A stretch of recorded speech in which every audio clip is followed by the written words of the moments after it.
Crime e corrupção. Existe uma epidemia de crime por toda parte. Vivemos em meio de uma epidemia de crime, diante da qual ficam estupefados os homens zelosos e tementes a Deus em toda parte. A corrupção que predomina está além da descrição humana. Cada dia traz novas revelações de conflitos políticos, de subornos e fraudes. Cada dia traz seu doloroso registro de violência e transgressão, de indiferença aos sofrimentos do próximo, de brutal e diabólica destruição de vidas humanas. Cada dia testifica do aumento da loucura, do assassinato, do suicídio. Quem pode duvidar que agentes satânicos se achem em operação entre os homens, numa atividade crescente, para perturbar e corromper a mente, contaminar e destruir o corpo? E enquanto o mundo se acha cheio desses males, o Evangelho é tantas vezes apresentado de maneira tão indiferente que não produz senão uma fraca impressão na consciência ou na vida das pessoas. Há por toda parte corações clamando por qualquer coisa que não possuem. Cidades cheias de crime no mundo inteiro. Em todo o mundo, as cidades estão se tornando um ambiente propício para os maus hábitos. Por toda parte se vê e ouve o que é mal, e encontram-se coisas que estimulam a sensualidade e o desregramento. Tem aumentado incessantemente a onda da corrupção e do crime.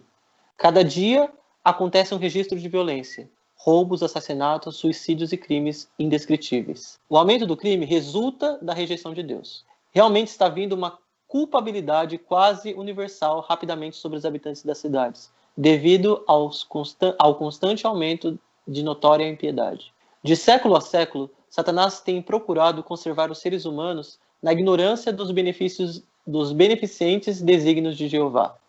Ele tem procurado desviar de vista os grandes fatos da lei de Deus, os princípios de justiça, misericórdia e amor nelas contidos.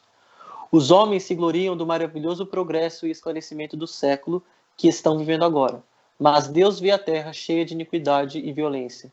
Declaram os homens que a lei de Deus foi anulada, que a Bíblia não é autêntica, e como resultado, uma maré de males, tal como não se tem visto desde os dias de Noé e do apóstata Israel, está tomando conta do mundo.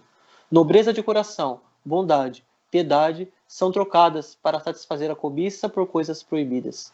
O negro registro de crimes cometidos pelo amor ao ganho é suficiente para fazer gelar o sangue e encher o coração de horror. Nosso Deus é misericordioso, com longanimidade e terna compaixão, ele trata com o transgressor da sua lei. E contudo, nesses nossos dias, quando homens e mulheres têm tantas oportunidades para se familiarizar com a divina lei como revelada nas Santas Escrituras, o grande governador do universo não pode olhar com satisfação alguma as ímpias cidades, onde reina a violência e o crime. O fim da tolerância de Deus com os que persistem na desobediência está se aproximando rapidamente. O crime nas cidades aumenta continuamente. Os jovens de nossas cidades respiram a manchada e poluída atmosfera do crime. A má influência é então comunicada ao campo, e toda a comunidade fica contaminada.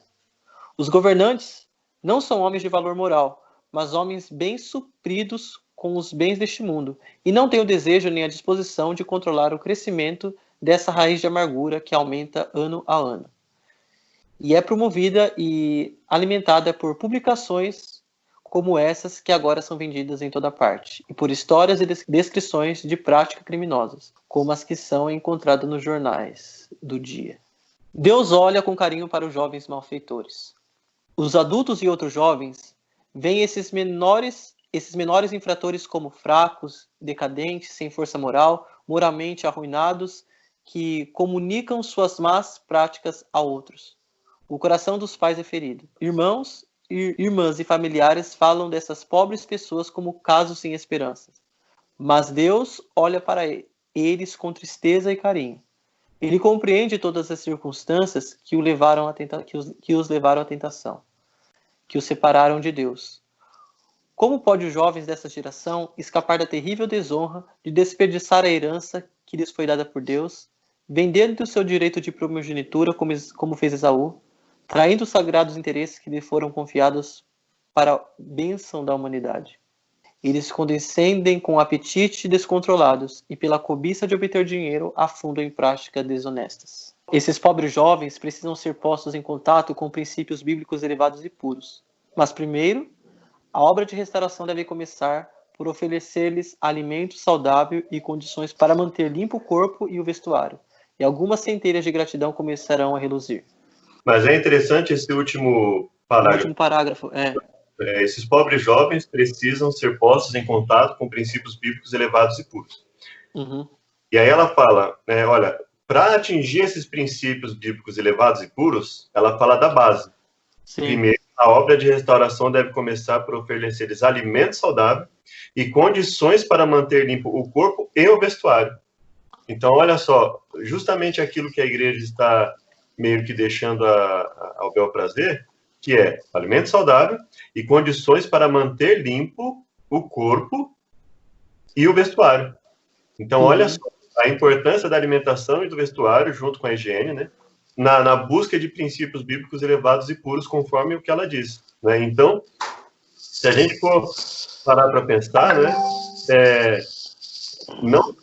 Não apenas está sendo desestimulado ou mal estimulado uma vida mal estimulada, uma vida que propicie isso para os membros e também para os outros, porque veja que quando a igreja começa a dizer que não importa o que você veste, que não importa o que você coma, que ela está indo justamente contra o que o próprio Ellen White falou, que ela fala que isso essa é a base, quer dizer, alimento saudável, higiene e vestuário são a base para uma pessoa atingir princípios bíblicos elevados e puros. Outros princípios. Então, a gente percebe que a gente está num ciclo de prejuízo. Né? As pessoas não são estimuladas a mudar de vida, e não sendo estimuladas a mudar de vida, elas não sentem necessidade de mudar de ambiente. Sim. Né? Porque se eu levo uma vida se eu tomo refrigerante, se eu como alimentos que quase não nutrem, prejudicam minha saúde, se eu me visto de uma forma praticamente igual às das outras pessoas, então, qual é a necessidade de mudar de ambiente? Eu estou num ambiente que, aparentemente, o ambiente não está me prejudicando, porque eu não, né? Para mim tá tudo e é o que ela falou, né? Às vezes, por mais que às vezes o evangelho é pregado, ele não cria nas pessoas, não gera nenhum impacto sobre essas pessoas. Né? E pior que isso é que as igrejas começam a ficar cheias de pessoas vazias. Sim, né? Então. Pessoas que vão na igreja, que não se transformam, e ainda por cima, elas veem isso como, esse cristão, esse cara é legal, essa mulher é legal, eu quero ser um cristão assim. Por quê? Porque não precisa de mudança. Né? Olha só que legal, você vai no ambiente que está todo mundo fazendo praticamente o que você faz, e ainda de quebra ainda fala de Deus. Então, estou no ambiente perfeito. E o que eu já senti o pior, que eu acho pior.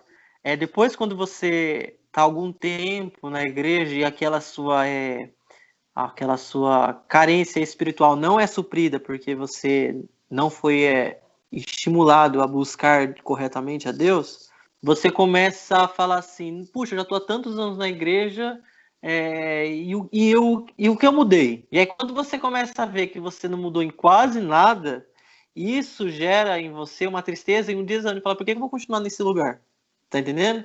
E então, você começa a achar que o evangelho não tem tanto poder assim. Porque você tá lá, você vive tantos anos, porque por mais que as pessoas gostem do ambiente ou do que tá tratando, mas uma pessoa em sã consciência, quando ela busca uma igreja ou alguma coisa, ela tá buscando para mudar algo. Ela tá buscando porque ela quer conhecer a Deus, ela tá buscando, pelo menos uma pessoa consciente, né? Ela tá buscando porque ela quer conhecer a Deus, porque ela quer ter uma vida transformada. E quando ela não vê isso acontecendo, talvez por ser levado por uma onda de coisas, ela fala assim, então talvez o evangelho não tenha tanto poder de transformar, porque não está transformando a mim e não estou vendo transformar de ninguém.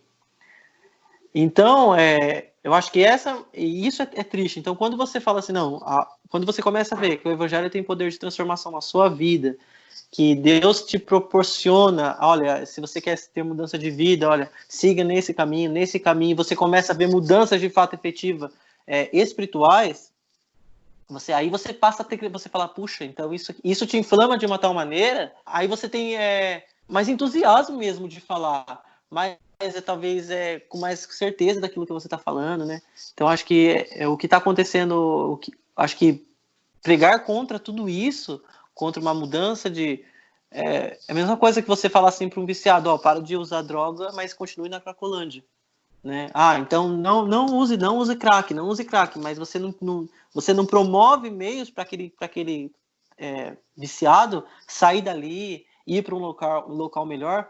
É isso que as pessoas têm feito, é isso que pregadores têm feito, é falar assim, não, você precisa mudar de vida. Exatamente. Mas continua nesse mesmo, você vai conseguir nesse mesmo ambiente, sem pensar que tipo, é uma enxurrada de coisa contra você, é uma enxurrada de coisa que está te levando para o fundo, mas eles falar assim, pro drogado continuar na Cracolândia, para mim é isso.